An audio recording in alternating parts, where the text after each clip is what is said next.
This don't concern you. Please, take it outside and let me finish my breakfast.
French, a disciplined fighter, is working as a security guard at a bar when a group of aggressive veterans begins causing trouble.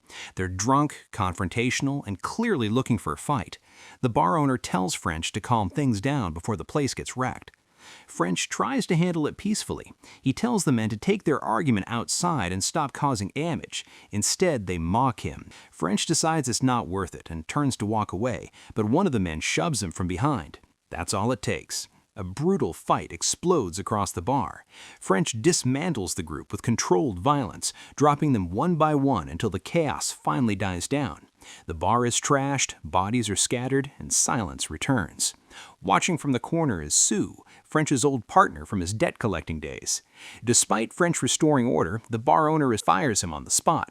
With no job and nowhere to go, French joins Sue for breakfast. Sue brings up their old boss, Tommy, who wants French back in the business. Sue mentions he's still carrying a bullet from their last job, one that nearly got them both killed. French wants nothing to do with it, but when Sue explains the job is only 3 collections and promises $70,000, French reluctantly agrees. As they leave, Sue notices a black SUV parked nearby watching them. Sue brushes it off, but the feeling sticks. Their first stop is the mansion of Lady Mal Rhee, a wealthy widow whose fortune came from her late Ukrainian gangster husband.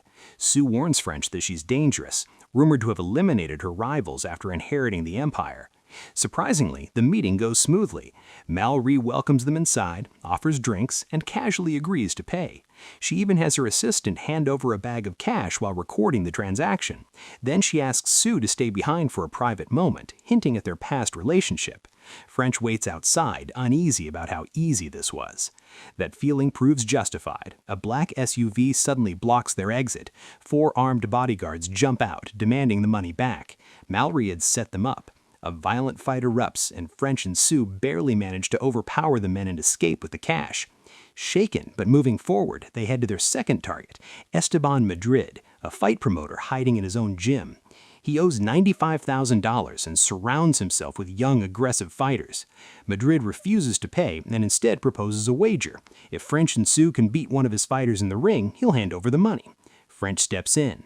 The fight is brutal and exhausting, reopening old wounds, including the bullet still lodged near his ribs. He barely survives. Furious at losing, Madrid pulls a gun, but Sue disarms him and forces him to pay. They escape again, but the job is clearly spiraling. The final collection is the worst, $255,000 owed to Skinner, a crime boss known for never paying. Before they can even start, the same black SUV appears again.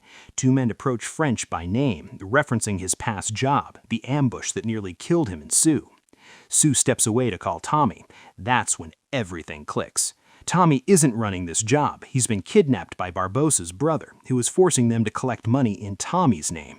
Sue hides this truth from French and pushes forward. They meet Skinner at his warehouse. Skinner calmly states the money doesn't belong to Tommy and refuses to pay. French threatens him with a gun, but Skinner doesn't flinch. Finally, Sue snaps and brutally beats Skinner until he gives the order to retrieve the cash.